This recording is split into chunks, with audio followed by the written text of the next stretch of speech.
Hey, what is up, guys? It is Card Shuffler 99 here, and today I'm going to be showing you guys 3 really cool tricks. Now, more specifically, these are going to be 3 really cool card stacks that you guys can learn. And then there's basically a bunch of different tricks that you guys can go about doing with these 3 stacks. I think you guys are going to love it. Don't forget to enter into our giveaway. Now, guys, keep in mind, we did just contact all the winners for our May and June giveaway. So go check your email and your YouTube messaging. It should send to both, but we did privately message all of our winners. If we don't get a response back, we will pick a new winner, and that'll be that. So make sure you guys go check soon. You will have 1 week to respond to us to claim your prize. But we also have our new giveaway.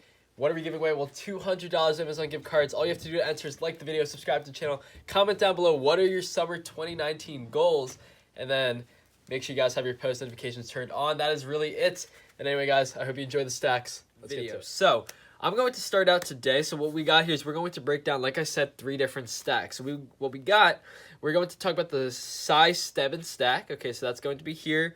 We also have the Svengali deck. Okay, that's the Svengali stack, I guess you could call it. And then we also have the invisible deck. So we're going to be breaking down these 3 tricks. We're going to go in depth on all 3 of these and show you guys everything you need to know about these 3 tricks and how you can, sort of expand upon that. So the first thing we're going to talk about today is the size 7 stack. Now, this is something that we've talked about a lot. This stack is really, really cool, okay? So what the stack is every card in this is going to increase by 3, okay? So you can see here, if we get a little deeper, we got a 3, a 6, a 9, queen. So these are all the cards are increasing by 3 at a time, okay? Now, the order here is chase. So it's clubs, hearts, spades, diamonds. That's the order. So you can see here we're going clubs, hearts, spades, diamonds, clubs, hearts, spades, diamonds, right? And that's the entire order here, okay? So once you have this order, okay, now we do have, if you guys want us to show you guys a really quick video on how to make this specific stack, you can let us know down in the comment section. I'm not going to show you guys how to set the stack up.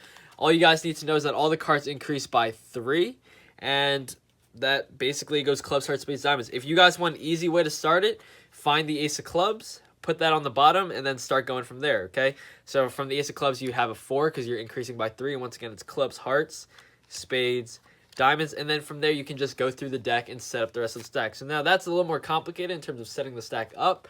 There is an easier way. It's a little bit complicated to sort of explain without doing it. So if you guys want us to make a whole video on that, we definitely can. But this is a really cool stack. So once again, an easy way to do it is just to start out with the ace of clubs and then start moving up from there. And you know that all you have to do is each next card is going to be increasing by 3, and that it's going clubs, hearts, spades, diamonds, okay? So what's cool about this stack is that you're actually able to know the position of every single card whenever you want, okay? And I like to do a really cool mentalism trick where you can actually have them lift up, or your spectator can lift up anywhere they want, and you can actually tell them how many cards is present in the packet. So what I'm going to show you guys is exactly how this is done. Now, the cool thing about the stack is that you can cut the deck. Now, you don't want to do 2 cuts, but, you can cut the deck once at a time. You can have the spectator sort of give the deck some cuts, and it's not going to change anything. Still, all the cards are going to be increasing by 3, okay? And it's still going to be in the same order. Obviously, the cards are different positions, right, which is fine. But the entire sort of chased order, the entire size 7 stack is the exact same. Nothing has changed there. So you're allowed to cut the deck, which is cool. You can't shuffle it, but you can cut the deck. And once again, you don't want to give it 2 cuts at a time. It's just 1 cut at a time. So from here, what you're going to do is I'll teach you guys how to do the mathematical trick with this, okay? So what you can do here is you can have them basically cut the deck until they're done, right? Now, what you want to do is you want to try to get a high value card on the bottom. So in this case, let's see if we can get a high value card. Go here. Let's just cut one to the bottom. So let's go with the king. We're going to get a king to the bottom of the deck, okay? Now, what you're going to do here is you're going to have them lift up somewhere. So let's say they lift up right about here, okay? So they lift up right there. What you're going to do is you're going to look at the value of the card that they basically lifted up to, right? And you also need to know the value of the bottom card. So in this case, we got a king. So king's 13. What you're going to do is you're going to take the value of the card that they lifted to, and you're going to subtract that from the value of the bottom card. So in this case, 13 minus 2, okay? That's 11. What you're going to do there is you're basically going to say, okay, we have 11. Now we're going to multiply that by 4, okay? So 11 times 4 is 44. Now at this point, you're going to do some guessing, okay? Now this is a bit hard, but you just, as you start practicing, get used to it, you'll understand, is you're going to start guessing how many cards this is. So this is not 44 cards. So if the value that you have, if you can guess here that this is not 44 cards, and obviously I can tell this is not going to be 44 cards just because I've done this so many times. This is nowhere near 44. What you do is you can either add or subtract increments of 13 at a time. So in this case, 44, okay, minus 13 is 31, okay? So what you're going to do is you're going to take that value, so we've got 31, and you're going to say, okay, is this around 31 cards? And to be honest with you, no, I don't think this is 31 cards, okay? So what you can do from there is you're going to say, okay, let's subtract another 13, okay? So you got 31 minus 13, so you're going to have 18, okay? So let's see. This is probably 18 cards, let's be honest here. So let's go through. We'll go 1, 2, 3, 4, 5, 6, 7, 8, 9, 10, 11, 12, 13, 14, 15, 16, 17, 18 cards. That's perfect right there that we were able to guess that. So once again, that's just a cool mathematical trick that you guys can do right there. And I'll show you at the end a really cool way that you can incorporate this exact idea with one of the other stacks and you can combine the tricks. So once again, you just lift up somewhere, subtract the bottom value minus that, multiply by 4, see if that's around the value of the cards here. If it's not, you can add or subtract increments of 13, and then you can actually guess the number of cards they lifted up to. That's a cool mentalism effect right there. All right, moving on. We're going to move on now, and we're going to start with let's go with the Svengali deck. So what this deck is, it's actually a really cool deck that allows you to, in a way, force a card. So you can use this as a card force. You can use this as a really cool effect. And what this is you can see here, every other card is an 8 of clubs. Now, this is a really cool deck that you guys can purchase. And what you do here is if you basically go like this, right? Let's say I were to dribble the cards. All the cards that show up are the 8 of clubs because all the 8 of clubs are actually cut short. So you can see here, if I go really close, you can see how that 8 of clubs is cut short. You can see really close there. It's really tough, but you can see how there's more space above the king than there is above the 8, right? What this allows is if you guys want to dribble the cards, they're all 8s.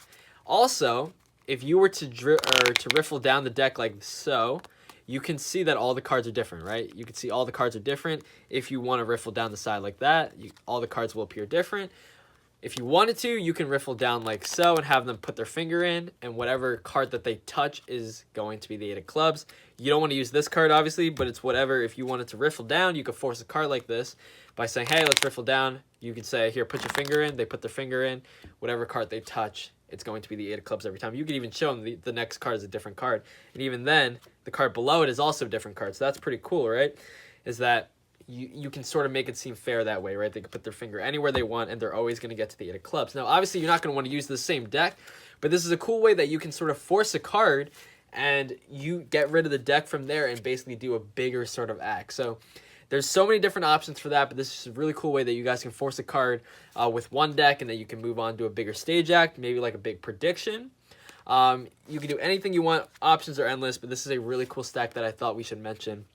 Now, the final stack is the invisible deck. Now, the invisible deck is a little bit different.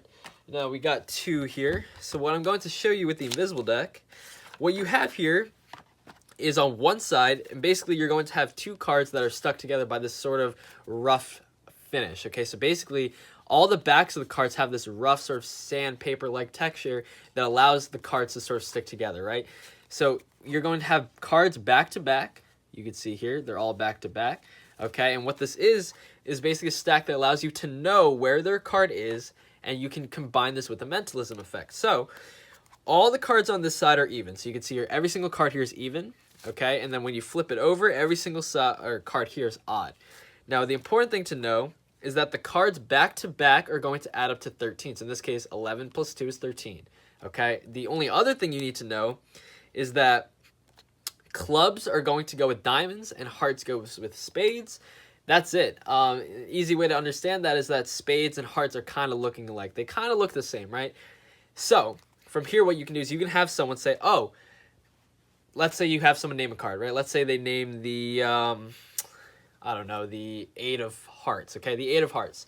You know that the matching card needs to add up to 13. So 8 is going to be 5, right? So you're going to have 13 minus 8, right? So that's 5. So you know it's a 5. Now they said the 8 of hearts, okay? Hearts goes with spades, so you know it's going to be the 5 of spades, right? So what you're going to do is you're going to go through, you can see here, I just found the 5 of spades, okay? Once you start spreading through the 5 of spades, you just split the card that's right underneath the 5 of spades, and that's going to be the 8 of hearts, okay? So that's how that trick is going to be performed. And you can do this with the whole thing. Now, if you spread the deck normally, the cards won't split apart unless you actually apply some force. So you can see here, I apply a little bit of force, and just like that, you can show that their card is the only card face down in the deck, right? So that's the sort of effect. That's the basic effect here, is that you guys can go ahead and just have any card they name appear face down in the deck, okay? So that is really all 3 of the stacks here. I hope you guys enjoyed this one. These is basically a compilation of our favorite stacks. Now, these are really easy tricks. You can learn this within a day. This is something really simple. But anyway, guys, I hope you enjoyed these 3 card trick stacks. And anyway, this is Card Shuffler 99. Peace out, guys.